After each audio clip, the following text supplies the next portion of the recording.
week's Kings of Dirt, we take a look at the highlights of Round 4 of the National Off-Road Championship from Stella in the Northwest.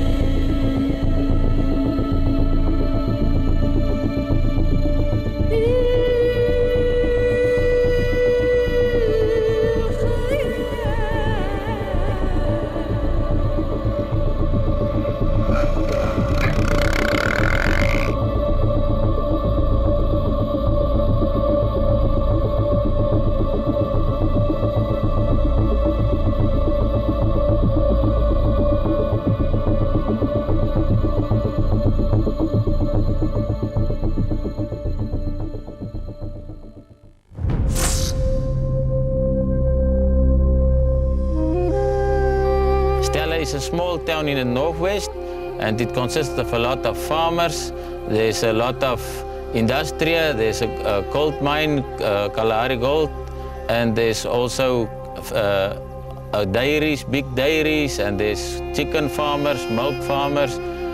There's a lot of schools in Stella, and we are part of the Texas of Africa, best cattle in the country.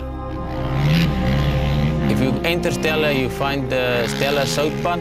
They used to make salt in the old days. The people come with their ox wagons and come and make salt at Stella, buy salt at Stella, and then go back to Piet Plessis and the other regions of the country in the Kalahari to feed their cattle salt.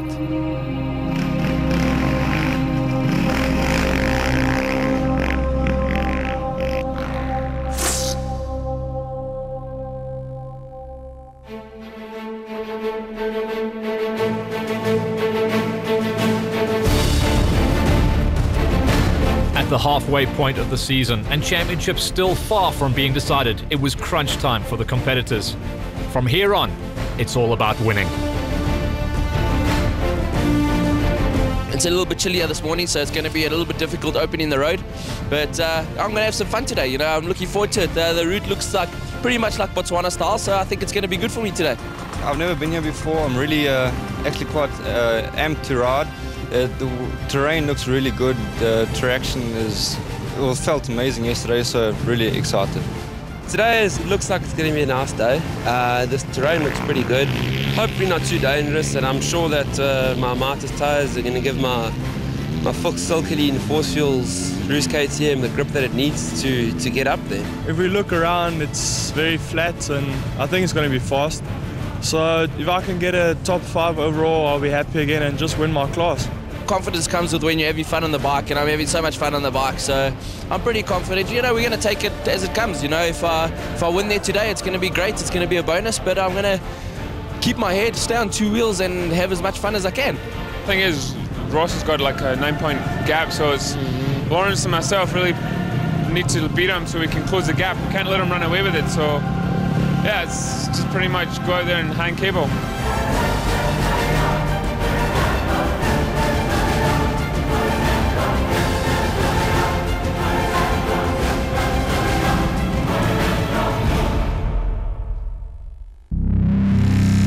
With 2 wins out of 3, it was all about catching Ross Branch in his first full national competitive season.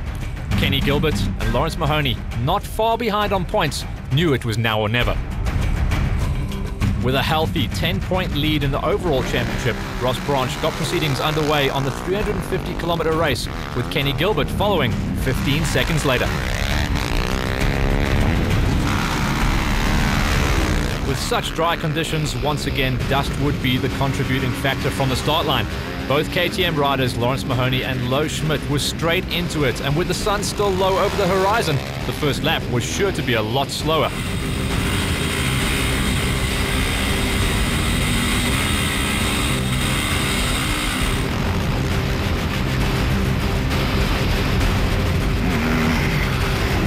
It's quite open here, the terrain, so you can kind of see the dust for quite a while. It's just when you get into there, when you close into there, like probably 15 seconds, 20 seconds, you're obviously in their dust, so you just got to kind of hope you make some mistake, or you don't want to take too many risks. The last race was my best, as you said, and I'm very happy with that. Knowing a few of the fast guys in the 450s fell out, so I was privileged enough to move up 2 positions, but my goal for the year was to get a top 5 overall, and obviously on the 250 it's very hard, but I need to push myself to get up there. With a great 2013 season behind him, Tim Young has come back in 2014 and is holding on to 5th in the championship with a large pack breathing down his neck, including 250 class leader Tyron Miller. Jared Coetzee shrugged off an early crash which could have ended his entire season, but the kid just shrugged it off, but he would have to rejoin much further down the order. I think it's definitely a lot of experience that comes into play at the Senior National. I don't think you can just pitch up here and expect the top 5. It's really, really hard work, and the more experience you have, the easier it is. After a DNF in the last round, Dylan Ings was looking to get back on track for the season, and after only 30 kilometers, he'd already made up big ground. Lawrence Mahoney has been training with Bernard McGee throughout the season, and it shows as the pace of the Yamaha rider has increased drastically as he lies in the top 10 of the championship.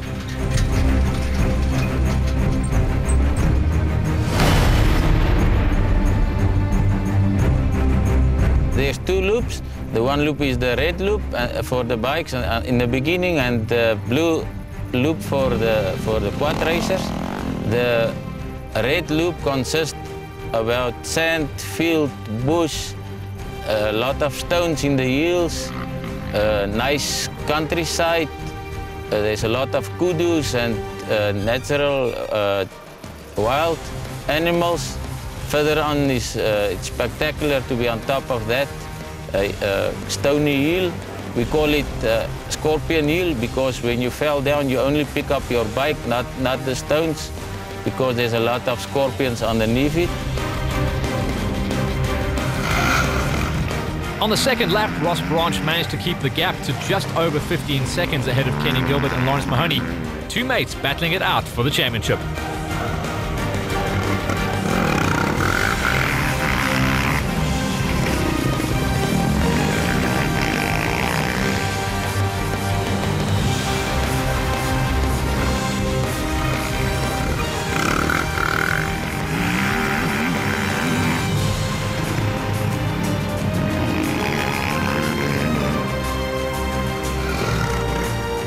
Yeah, no, I just had a right mindset. I just went into this race wanting to ride smooth and do well. So I'm just going to keep it together and see where I end up. Senior rider Bolly van Rooyen lay in 5th overall, but would later suffer from some bike troubles, whilst teammate and OR2 leader Tyron Miller was on a flyer and had passed another teammate, Lo Schmidt. Schmidt still held the lead in the OR3 category.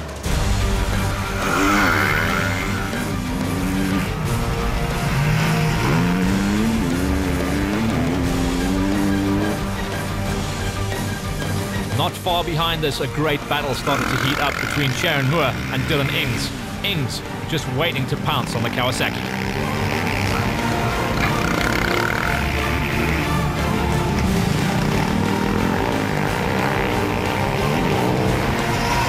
JC Nienaber has also had a great start to the season, and the Manhand Yamaha rider was on course for yet another great result. However, Bernard McGee was looking to change that, as he was now right on the tail of Nienaber. I don't feel any pressure today. Obviously, I do put pressure on myself to perform. I'm not as fit as I should be, not even nearly. But I'm going to just go into it just hoping to do the best that I can, keep it safe, get to the finish line, not make any mistakes. Hopefully, if the guys make mistakes in the dust, just pick them off one by one and get to the end. After a long layoff due to his injuries, Nick Pienaar was straight back on the pace, looking to hunt down riders such as Wade Blau, Estienne Steenkamp and Hein van Niekerk Jr., who in his own right was having a great day. I'm really fortunate to be where I am now. Really grateful for the help I've been getting from all the sponsors. Without them, progressing in the sport is impossible. And from being a junior to racing here in the Senior National, it's quite a big leap. The distance is way bigger, and the pace is really, really high. Reminds me of the good old days, but hell of a lot of dust. You just got to watch yourself, but it's a good, safe race, and I'm glad to be out here.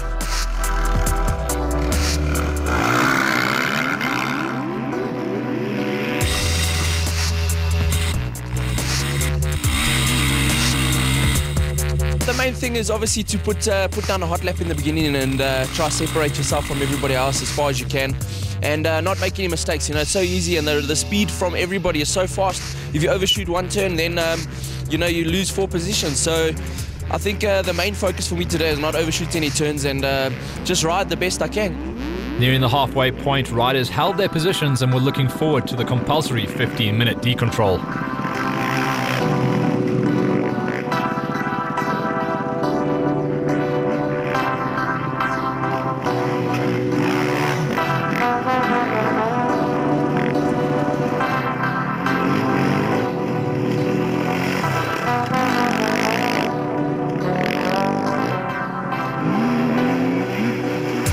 Schmidt had made his way back past Tyron Miller after he had suffered a huge crash and losing his peak in the process.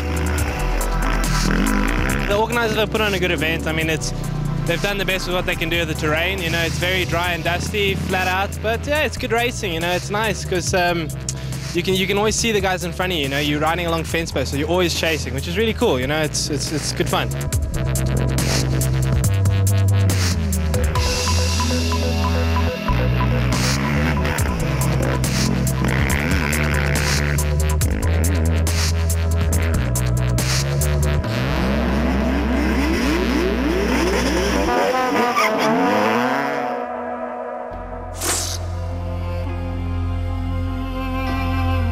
No, it is at the moment. Obviously when the guys turn 38, they join into our class when we're about to leave the class. But listen, Bolly is a top runner and he's a good rider. And if we want to catch him, we really have to go out of our game to try catch him. But the likes of Guy and me, we're having our good old battles. And as long as we're out there enjoying our riding and having fun, and that's what it's all about. It's been a good ride. Everything's gone well. Yeah, I'm happy. With only 4 senior riders finishing, it was a great result for Maida Labuskakny in 4th place. The battles we have seen between Guy Henley and Wayne Farmer in the past did not come to fruition on this day, as Farmer was out due to a seized motor. This left Henley in 3rd place on the day, clean and clear. I was quite surprised. The Oaks seem like they're up in their game. They're there, I've got to keep watching for them. And yeah, it seems to be a very lucky class. After a few mechanical issues at this round, Bolly van Rooyen was beaten for the first time this season, and by less than 5 minutes. A good day out for Peter Hall, as he took overall honours in the senior category.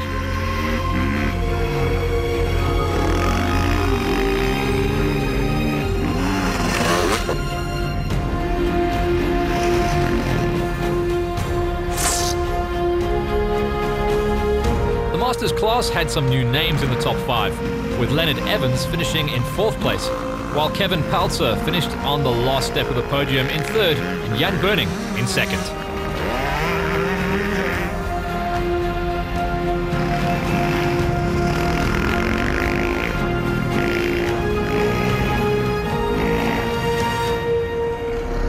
But the day's Masters results went to Adrian Storm on the KTM with an emphatic 14-minute victory.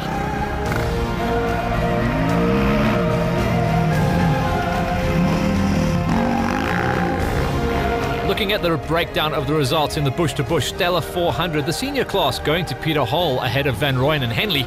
In the Masters, Storm takes his victory ahead of Burning and Peltzer. It was once again an amazing race in the ladies category, where Tay Perry showed her class with yet another win. With the overall ladies category consisting of both bikes and quads, it was Liesl Barnard who finished in 2nd place.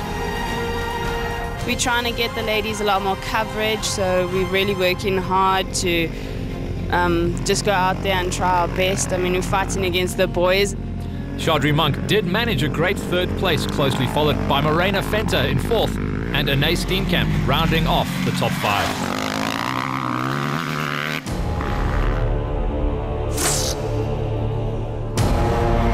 Alistair Drennan unfortunately suffered a huge crash, breaking his collarbone, forcing him out of the high school class at this round, whilst Dion Oosthuizen finished in a credible 5th place. Nicholas Marburger had a seamless race and finished a great 4th place, just behind 3rd place finisher Silius Fourie. But the main race in the category was a tight affair between Edouin Bester and Brendan Fourie, with Fourie once again claiming victory and extending his championship lead.